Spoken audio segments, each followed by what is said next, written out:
You're listening to episode 8 of the We Get the Runs podcast. This episode is called Running is Ageless and will play you our interview with Gene Dykes.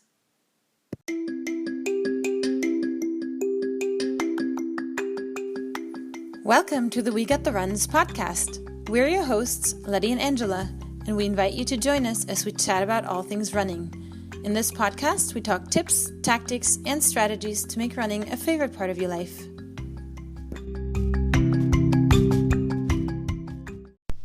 Hey runners! Hey runners! Welcome back to yet another episode of the We Get the Runs podcast. Yes, so we have some inspiring and really great information to share with you today.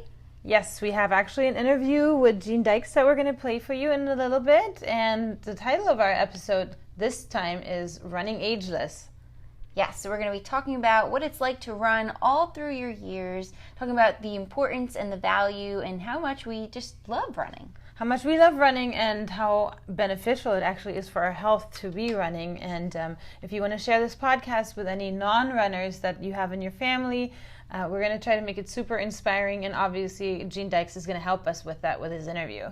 Yes, especially for people who are maybe into their 40s and 50s and they hadn't been running in the past and they're thinking of considering running. And, this might just give you some more insight into the fact that it's okay to start running in your 40s. It's okay to start running in your 50s. It's a totally wonderful and healthy thing that you can do because you don't have that background of running for so many years. So it's definitely possible. Exclusively on ESPN Plus, UFC 313, Saturday. Reigning light heavyweight champion Alex Pereira defends his title against number one contender Magomed Ankalaev, and an explosive lightweight bout between Justin Gaethje and Rafael Pazzi. UFC 313, Saturday at 10 p.m. Eastern. Buy it on ESPNplus.com/PPV.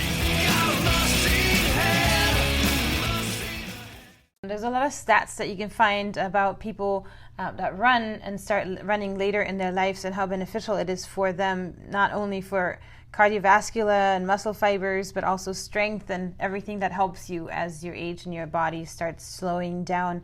And here's some quick stats for you. There's 50% of marathon finishers that actually fall into the 40s or older category, and this is in year 2016. Also, the average age for women running the Boston Marathon is 40 and 45 for men. So that's pretty interesting. Yeah, I know a lot of my friends that are in their 40s, especially men, they find that actually that age group is more competitive than some of the age groups in their 30s. And on the topic of Masters, that's another thing to look forward to is you can win that medal because, at the end of every race, we can't wait to see if we place in our age group, and if we're getting a medal. So that you can also win in Masters. So that's something else that you can look forward to. That's definitely something to look forward to. But, just in general, the health benefits that you can get from running, there's just a ton of them. Yeah, so we have a few that we listed off here. So one thing, and I think a lot of people get into running, is for their weight. So, and that's one thing that you can start it off by, supporting weight loss or weight management.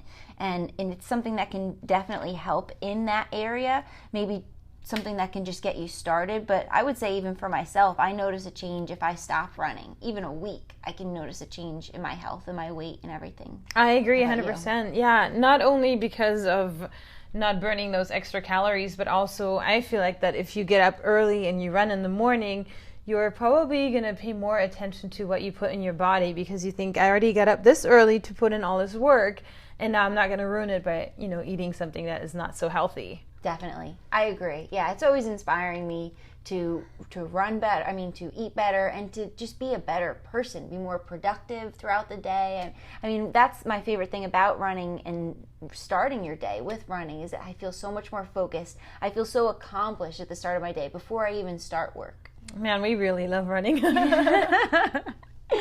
Okay, so what are some other benefits? So it can increase your stamina, your fitness, and your strength. So if you're someone who maybe just predominantly does strength training or predominantly does Pilates or yoga or whatever it may be, and maybe you want to take your fitness to another level or challenge yourself in a new way, running is something that can, of course, help you cardiovascularly, but it can also help with your stamina. It can also help with your strength, your leg strength, your calf strength specifically. I have a friend who she hadn't been running she had run here and there, but mostly in high school she played volleyball, and she plays volleyball just for fun and goes to the gym and lifts weights. And she started running, and the first thing she noticed within the first month, she was so impressed at her calves and how they developed. Oh, wow. Running. So I thought that was kind of interesting. That is interesting, especially since there's a lot of guys that actually can't seem to be building calf muscles, but normally runners have at least a little bit of a bulge down there. Yeah, definitely from that calf strength. And I have a cousin, and he was predominantly a weightlifter, and he started running in June, and he noticed that his calves have never, from all of his weight training, was never able to grow his calves. And as soon as he started running, he's like, I can't believe my legs. That's awesome. Yeah, and I mean, also running uphill, running stairs, your glutes too. You can get yourself a butt that way. Yeah, definitely. Especially, if you're running the right way. Have you heard, it's very common if you're a runner, sometimes you don't engage your glutes because you're more so engaging like the quad and your flexors. Right. Yeah, but that's another topic. That is another topic for another day. Another topic for another day.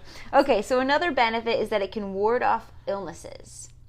So it can support our immune health. It can support our overall health. I would say on the topic of that you mentioned, that it kind of motivates you to want to eat a little bit healthier, but also running as a whole can support your immune health and helping your immunity to be stronger.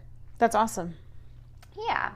So you're less susceptible to colds, less susceptible to flus and viral illnesses. So another benefit is that it can reduce your health risks, of course.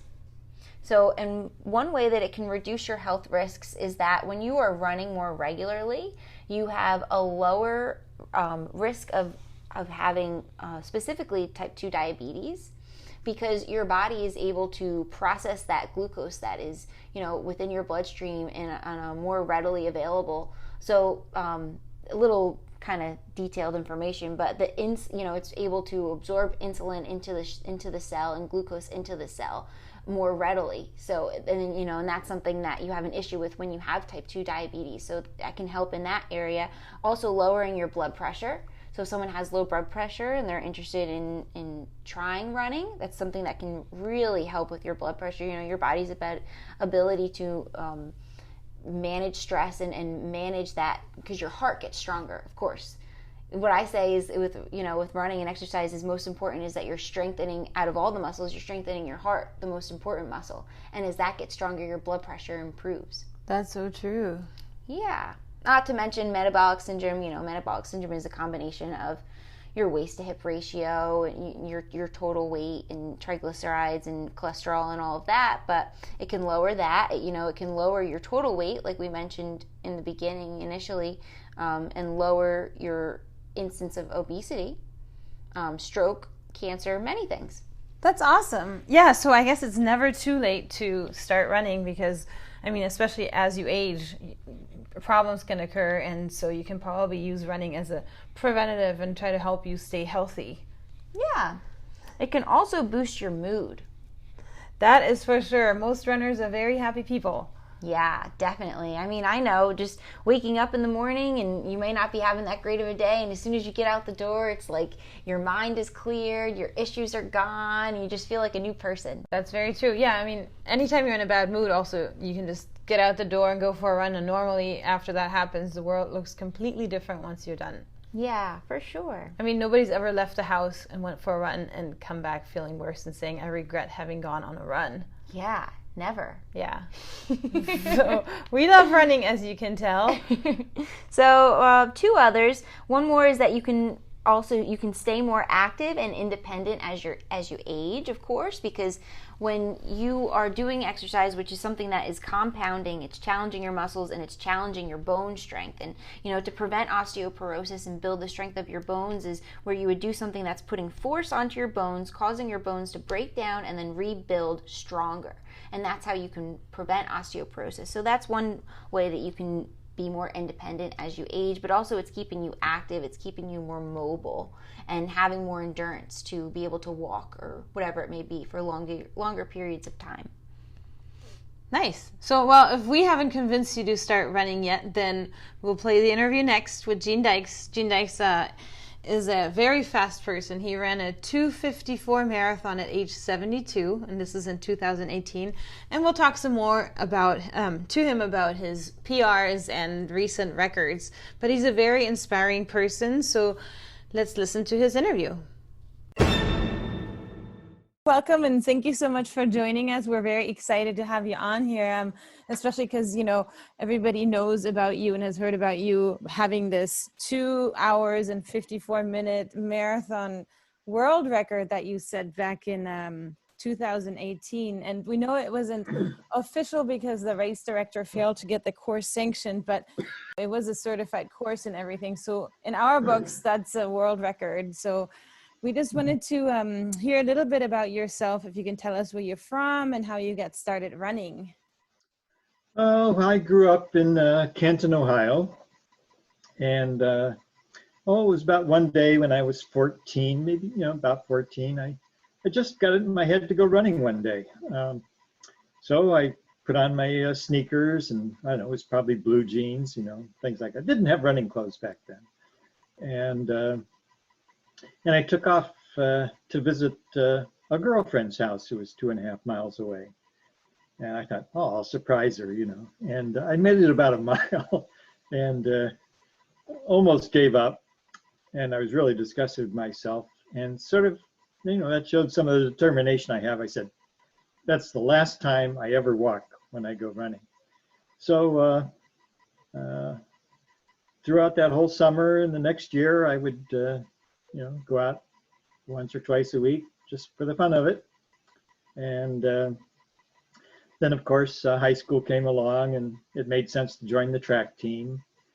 And I ran the 2-mile event, which was new that year. That was considered, long distance. Now I don't even dream of running races that short, but no, I hate things anything less than, well, I even hate 5Ks, but less than 5K really is really awful. So I thought I was kind of big stuff in high school. I set the high school record in the 2-mile and the county record, but remember, this was the first year it had been run. So when I went off to college, I found out that I was not a really great runner. I mean, everybody, showed me up. I was getting lapped by my competitors, getting lapped by my teammates, and it was just awful. Coach hated me. And that was important because it really firmly ingrained in me that I was just an ordinary runner. And so once I got out of college, it never occurred to me to look for races or anything. You do things you're good at. And I was good at golf and bowling. So those were my big sports as an adult. I did enjoy running, and I would go out and sometimes in shape, sometimes not. And I would go out and run,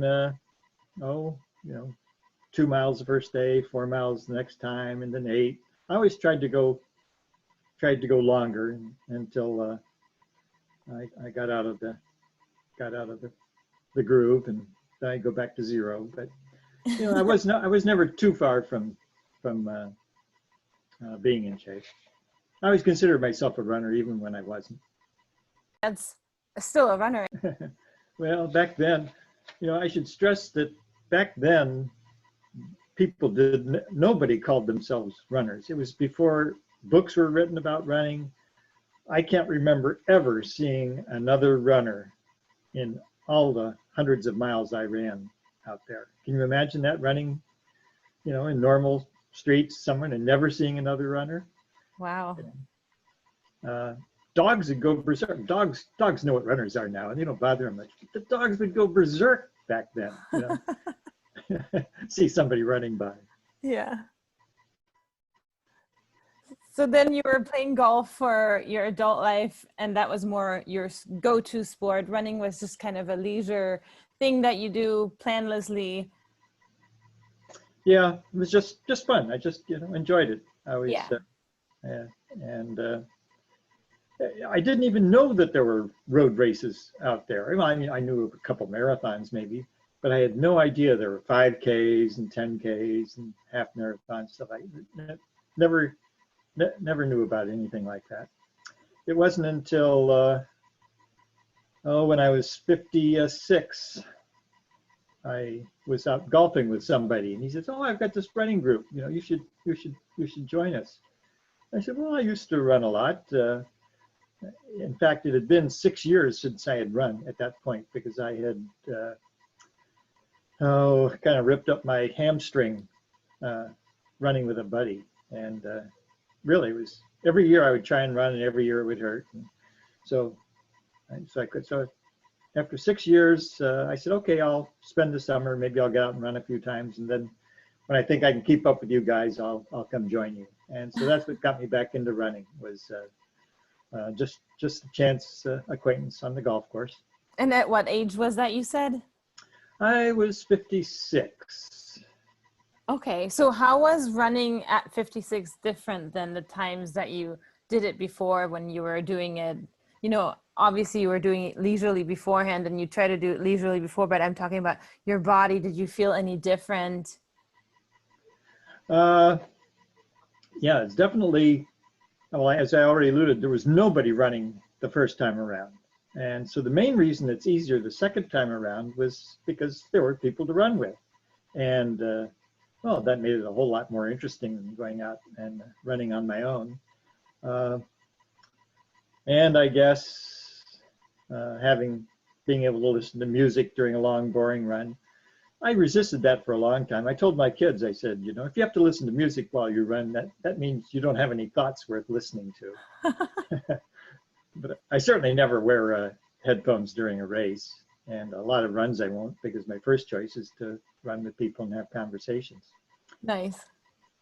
So that was the main reason. It was a lot nicer the second time around. Watches didn't make it easier, because the first GPS watch I got, it was a total waste of money. You know, it was connected to the satellite maybe 10% of the time. It was just, so I had to wait 2 or 3 years later until the watches were improved before I tried a second time.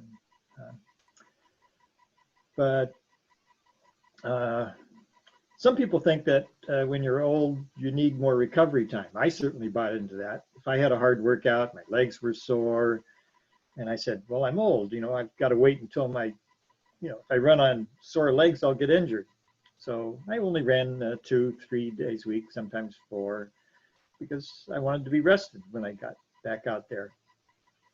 Well, then I got a coach, and he was having nothing with that. I would run 5 or 6 days a week and hard. I mean, here was a typical morning for me. I'd wake up and I would literally have to limp down the stairs, kind of hanging onto the banister because my legs were so sore.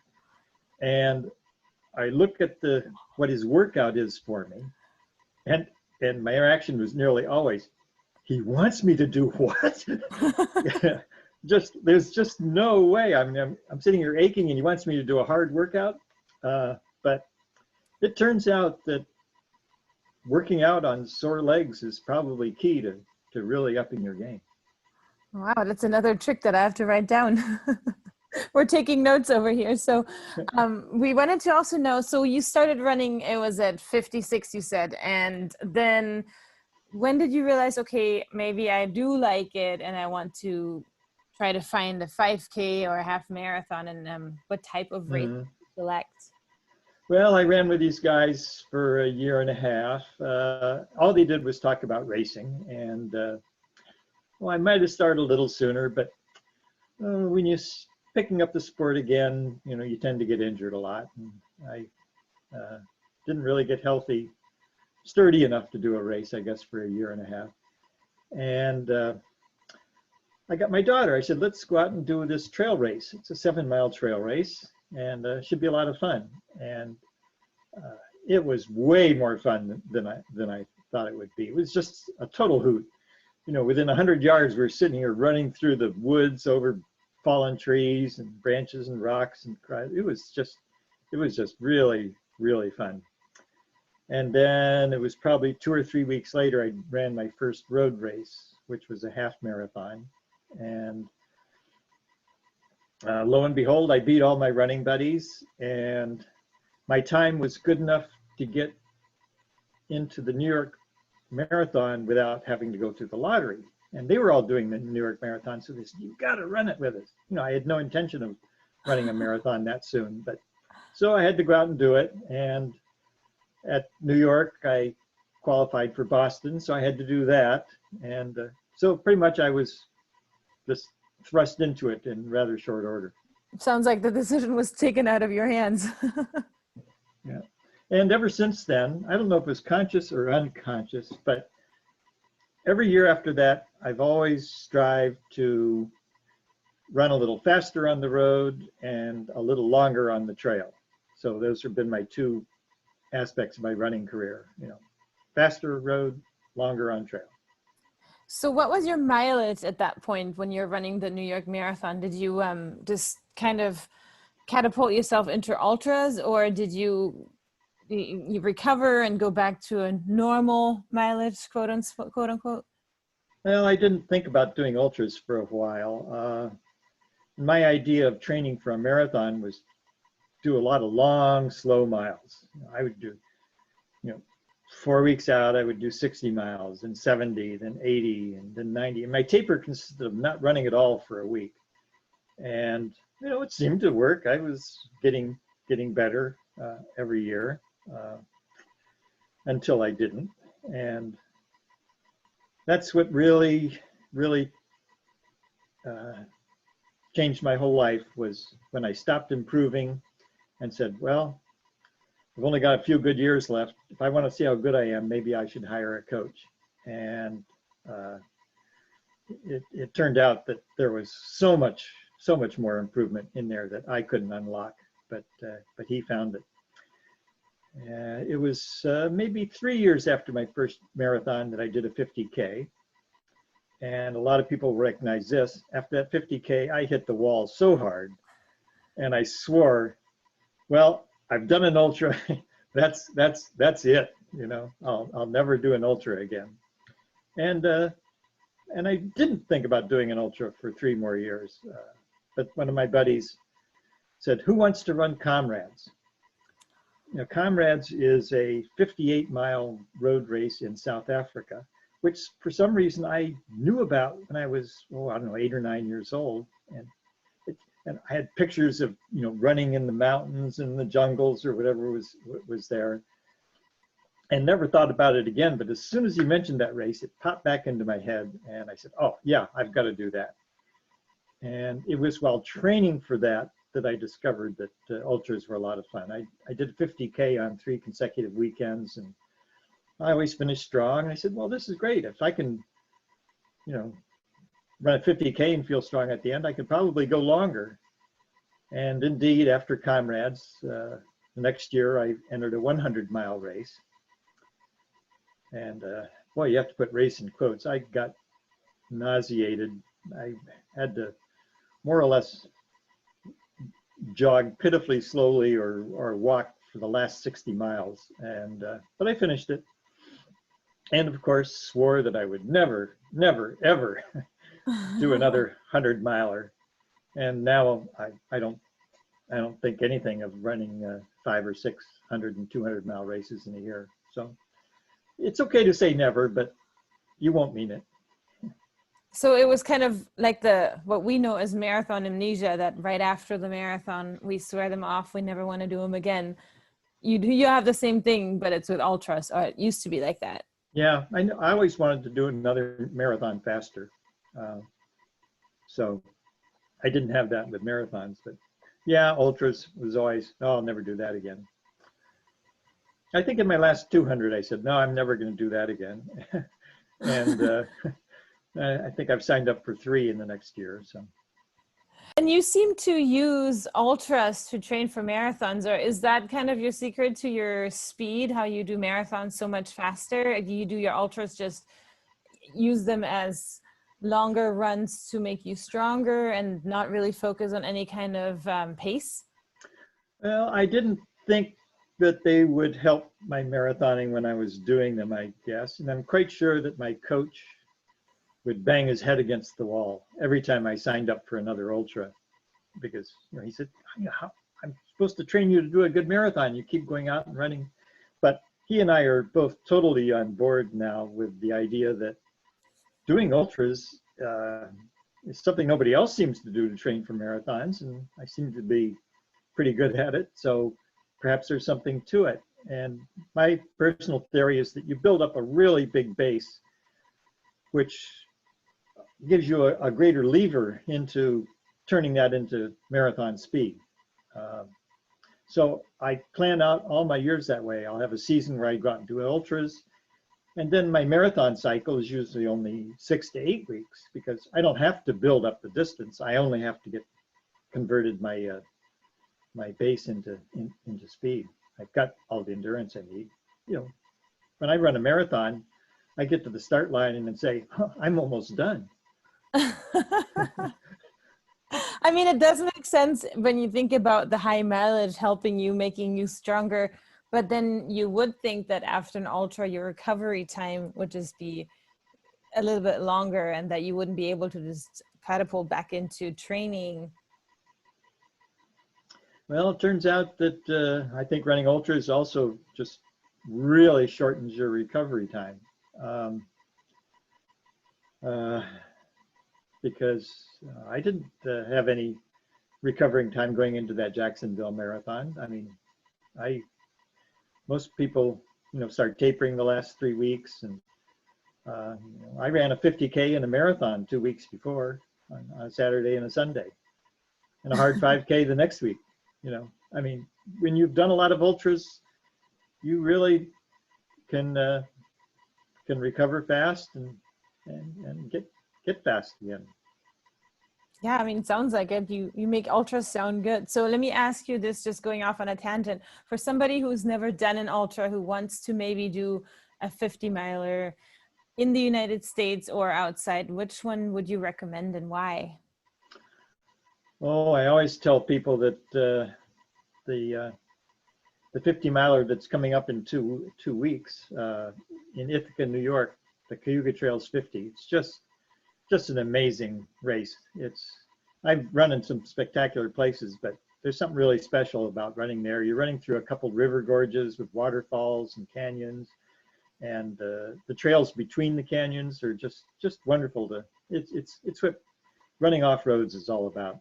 It's not that technical, and the elevation profile looks hideous, but you can run good 80% of it. It's a great race. So that's my favorite 50-miler. But if you want an introduction to it, the best thing to do is, and don't worry about not training on trails. I don't train on trails, and I don't train for ultras. Marathon training is all you need to get out there and have a good time at an ultra. It isn't all you need to be really good at it, but it's easily enough to go out and have a whole lot of fun doing it. But when it comes to training, you do have to put in a few marathon distance runs a couple of weeks before. Is that how you did it, or do you just go out and just give it your all? Well, I say I don't train for ultras, but of course, each ultra is training for the next one. So the best way to train is just keep hitting that enter button. I like that. That's awesome. So then when you realized, going back to when you had done New York and then Boston, when did you start attempt to break world records? Were you going after age group awards first and then realized, hey, I have so much more? Or when was it that you realized, I'm going to look at some numbers and I'm actually really high up there? I imagine it was probably sometime in early 2016. I had been working with my coach for a couple of years, and my marathon PRs were showing steady improvement. I knew, though, absolutely, positively, that all the age group records were unattainable. But I discovered an organization, ARRS, and they keep track of single age records. And I noticed that Ed Whitlock, who held the age group record for 70 to 74 and was, I didn't think I had a chance at that. But his age 70 record was a little over 3 hours, like 3 hours and 20 seconds. And my PR was 3 hours and 4 minutes. And every marathon I had been improving, so it certainly wasn't a stretch to think I could beat that. I could set the world record for age 70. So I was 68 then, and that really motivated my training. And that was the important part of it. I didn't really care, to be known as holding that record. It was just a challenge that how when you're running and you start thinking about crossing the finish line, nicking your opponent by a yard or breaking the tape. It was that kind of thing. It just, if ever I was tired out there, I just thought, well, I've got this goal, and it'll all be worth it. And lo and behold, I beat it by 3 minutes 4 days after I turned 70. So then after that, you decided, okay, I'm just going to keep going and do more. Yeah, it wasn't, and I mean, I guarantee you that going into that race, I was with everybody else that said Ed Whitlock's 254 is something nobody else will ever come close to. But then when I finished that race, I said, well, I ran 257. I'm only three and a half minutes behind that. And, I just knocked 4 minutes off. I could train and knock 3 more minutes off. And that was my first realization that I could go for that age group record. And, but I already was pretty much had my whole year planned out for races. So, and setting a world record hadn't been part of that. So, well, I just ran all those races anyway. And I raced almost every weekend. I ran 40 races. That first race in Rotterdam where I ran 257, that was the first weekend of 16 consecutive weeks racing. And over that stretch, I set a whole bunch of records and national championships. And I got stronger every week. I mean, every week I got stronger by racing hard every week. That's another thing most people don't do. They don't race enough. Of course, have a caveat here. I'm retired, and I know not everybody can get out there and travel to races as often as I do. But everybody could race more often than they do. Yeah, well, regardless, people are scared of getting injured too, right? If you're pushing yourself too hard, there's a lot of information out there that says maybe you shouldn't do that because you could get an injury if you're pushing too hard. But you are obviously a living example that this is not so true.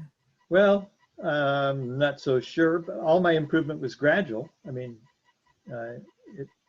what's one of my mottos is every week you try and run a little bit further, a little bit faster, or a little bit more often, or some combination of those three. And it's amazing where you'll be in a few years. The impossible becomes possible, and the possible becomes routine. There's just no way, at one point that I would have thought I could run 100 miles or 200 miles, but just keep running a little farther, and pretty soon it's there. And if you want some more inspiration, I met a woman at the Rocky Raccoon 100, and a common thing to talk about when you're running alongside somebody is, how many hundreds have you done? She says, oh no, this is my first. In fact, she says, I've never run further than a half marathon in my life. And I thought, for sure, this is a total crash and burn coming up. But she finished in very respectable 28 hours, and just unbelievable. So you may not need to train as hard as you think you might to do 100 miles. My own personal thing is that if you can run 35 miles, then you can run 100, because once you get to that, it doesn't really get a whole lot worse. It just, that's why a lot of people, I think, bomb out of their first 100, is because they think, oh, if it feels bad now, how will it feel, in a couple hours? But you just reach sort of a steady state, and it's just a matter of just keep on going. Just put your head down and keep running. Yeah, the important lesson you have to learn in your first 100 is the finish line always shows up. If you just keep going, it'll always show up. And at some point in your race, you'll think, oh, I'm never going to finish. But once you have that knowledge, you just keep going. It sounds like you've got that part figured out. That's awesome. Well, let me tell you, I went down to Jacksonville. I didn't tell anybody that I was hoping to break the world age group record there. And if anybody asked if I were going to try, I'd say, are you kidding me? I just ran a marathon and a 50K last weekend. And I truly thought that if I broke the record, I'd make a post on Facebook and, maybe a few friends would congratulate me and that'd be it. But I was totally stunned that it went viral.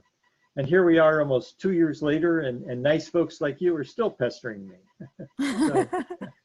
So what happened after you did break that? Have you been approached by Runner's World and other companies? Do you have a sponsor right now? Oh, no sponsors. I did have one company send me a whole bunch of their absolute best stuff. If you get into marathons or ultras, Mountain, Maurten, it's the most amazing stuff. I couldn't have broken the world record without it.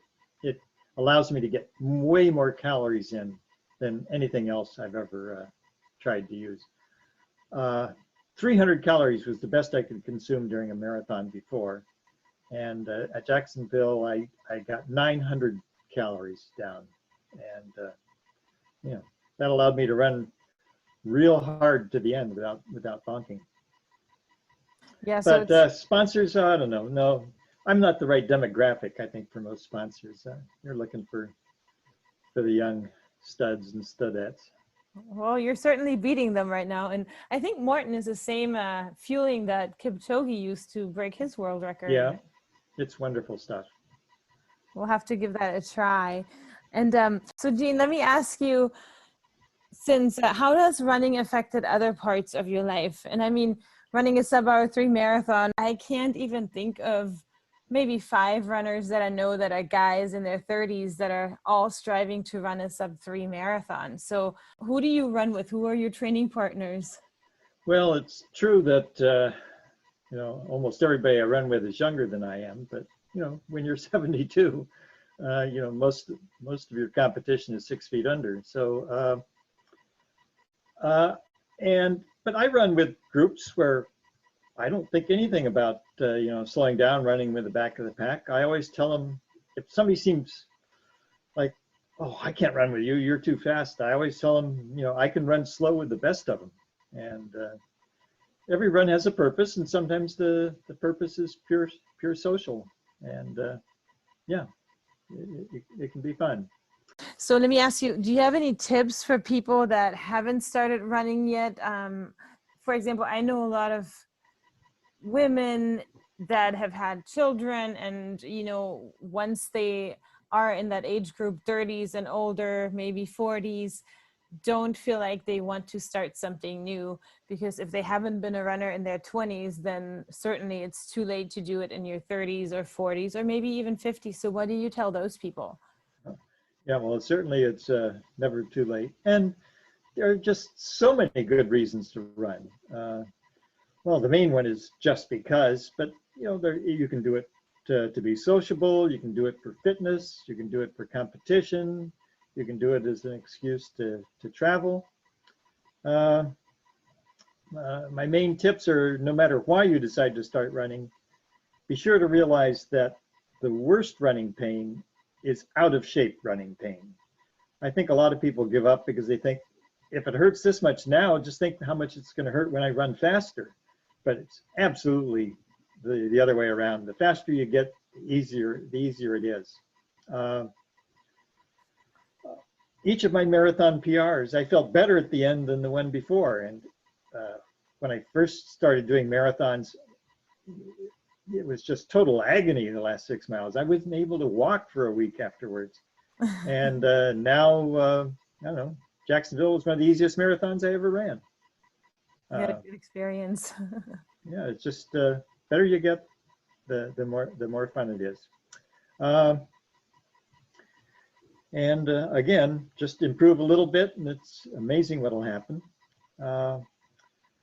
Another tip is, once you get into running, make sure you're looking forward to something. It can be a key race, but the best way is to plan a vacation around a run.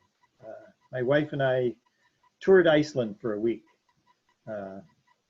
using a marathon there as an excuse to go. And what a wonderful place that was. And I think if I hadn't wanted to run the Reykjavik Marathon, we might never have discovered that. And it just makes travel and running, the two just complement themselves so well. Once a year, get out there, get out and travel somewhere to a race. You'll really, really like it. This year I went to New Zealand for a 100-miler. Yeah, it was amazing place. Did you tie it into a vacation? I wanted to stay a little longer than I did. I'd been there 20 years ago, but I talked my running buddies, and I went with two other guys, and we toured the Geyser region for 2 or 3 days before and after the race. So it was wonderful. It was one of the last races I've done, because things aren't happening now. Right. Hopefully that'll be over soon, and then we can resume our regular schedules of having marathons in our lives. So that said, do you have anything lined up for, or any marathons that you were planning on doing next year? Oh, my next year is really going to be. Really got a real amazing schedule for next year. I think in the first, just through June, I've got 6 ultras, the shortest of which is 100 miles. The 6th one will either be a 350-mile race or the Badwater. I swore I would never do Badwater. That's 136 miles in Death Valley in July.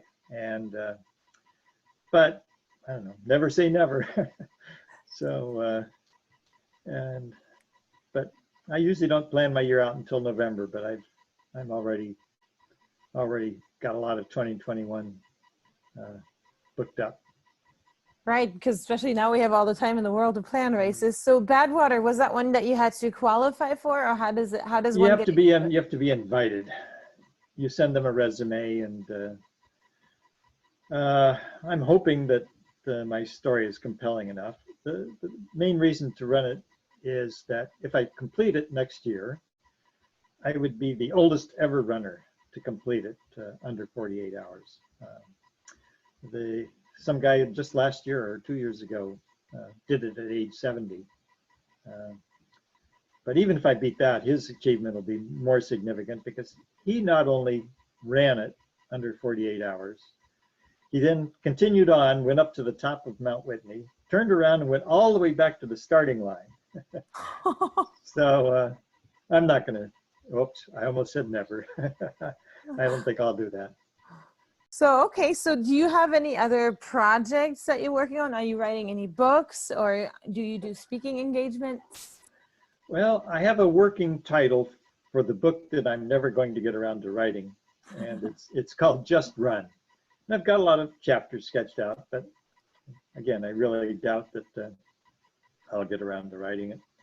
I've done a few speaking engagements for an audience, but more often my speaking engagements consist of boring people at cocktail parties, So,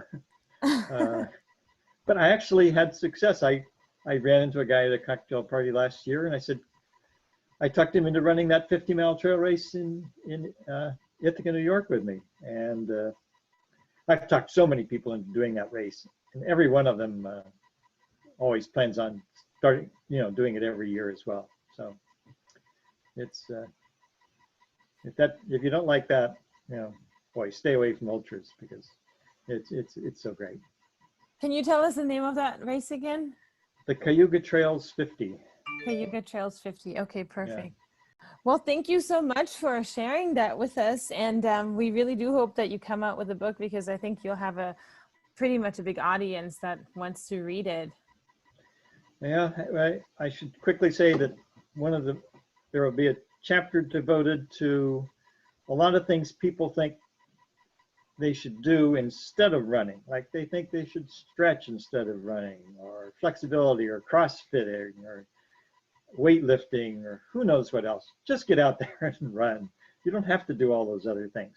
Some of those things may be called for in certain, like I'm doing a little stretching now because of an injury, but I've generally found that I get injured less if I don't stretch. And I get more injured by stretching, I think. And running is its own stretching. You just start easy and warm up, and that's all you need. And biking, heck, that's just time taken away from running. So. But it's certainly not one rule fits all. It's just the important takeaway is just because everybody says so doesn't mean it's true. Make sure it works for you, and don't be afraid to think outside the box. Yeah, don't be afraid to try new things, and that's something that our listeners can take away from this, just to go out there and have fun with it. It seems like you have a super positive attitude with all your runs and training runs, and you just do it and you have a blast with it. Oh, it is just totally changed my life, that's for sure. Well, thank you, Gene, so much. Thank you for your time, and hopefully we can have you on again on another session where we can talk to you about perhaps nutrition or how you do other things a little bit more in detail. I'd be happy to. This was a lot of fun. Thank you. Thank you. Have a good one. Bye now. Bye-bye. Thank you, Letty, for doing that interview. That was so inspiring. I really enjoyed listening to him and listening to his story. I mean, it's just truly remarkable. I mean, I would love to run with him, but I doubt I could keep up with him. I don't think any of us could. If you actually really think about it and conceptualize that type of time, we know people that are on the verge of breaking 3 hours, fast guys, and they would not be able to hold pace with him. So that's really crazy just to think about it that way. Yeah, and just how he progressed with, not running that many miles to the amount of miles that he was running, and then running that many miles and then at that top speed. Yeah, and I think that's, maybe could be another topic for one of our future podcasts, just how he uses ultras to train himself for a marathon. And, it kind of goes along lines with what our coach has been telling us, that the more miles you run, the stronger a runner you become, and that ultimately makes you faster. But, he wasn't talking about ultras, and Gene Dykes is just using ultras to prep for a marathon. I mean, yeah. That's a really cool strategy, and that would be really an interesting topic, and I'm sure that's not something that would work for everyone. It's not something that everyone should go out and start doing some ultras to prep and be a stronger marathon runner, but I mean, there's got to be some truth to that in building, those longer miles and that endurance and your leg strength for that long capacity of time. Yeah, I agree. And I mean, but also with him, I think actually there could be a lot of maybe genetic factors, because I can't imagine, a person that doesn't do cross training, doesn't stretch, and with the amount of running that he does, to really not have injuries and just keep progressing like that at that age. It's just, I mean, who knows how he would have done, earlier in the years, if he would have started running at 15 or so and just been a professional runner, how that would have played out if he really would have tried at that age. Yeah, it's so interesting. And it's always interesting to think of those hypothetical situations, but, maybe he wouldn't have had the time to dedicate to it then at a younger age, but he had this time at a later year, and he was running so fast that people our age and younger can't even fathom running. Exactly. Yeah, and he always said, I mean, I've listened to him in other podcasts too, he always says that he thinks that a person gets about 15 years where they can really, really run. So it's a matter of asking yourself, when do you want to put your 15 years in and really go for it? If he does it later on in life, he always said that if you do it later on in life, you have a higher chance of winning age group awards, etc. So that's what he says, but who knows? I believe that he probably has some genetic factors, like I said, and he would have always been a fast person if he had really, really tried. Definitely some really good genes that we all kind of wish we had a little bit of. Absolutely. So that was good. Yeah, I can't wait to share that with some of my friends and family members and hopefully inspire them. Yeah, inspire people in general. If you want to share this with your friends that are non-runners, maybe they'll give it a second try and try to run and try to sign up for that 5K. Even the training plans that they have, the couch to 5Ks, signing up for that Thanksgiving run or whatever it is. Yeah, just something to get started and help you to step outside of your comfort zone and do something that you really never thought was possible. I think that's one of the most amazing things about running. It really is, yeah. And it doesn't mean that you have to become like him, because you probably can't, Well, we don't want to say that. We don't want to set your hopes down. That is very true. It's not inspiring, sorry. But just be the best version of yourself. Fight that person in the mirror. And, that's all we can do and should do. And that way, keeping it healthy and take out the nastiness of competition with people that are supportive of one another. Yes, and encouraging you that really age is just a number, and it shouldn't be something that should hold you back. That's right. And on that note, we'll end this podcast. Hope you enjoyed listening to us. And if you want to subscribe to our podcast, please do so. You can also follow us on Instagram and like our Facebook page. Yes, please. And if you're on iTunes, please give us a rating, and we really appreciate it. Thank you so much for listening. Have a great week of running.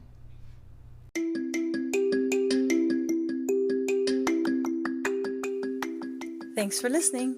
Please subscribe to our podcast, and you can also like our Facebook page and follow us on Instagram. Our account you can find under WGTR Podcast. Thanks, and have a great week of running.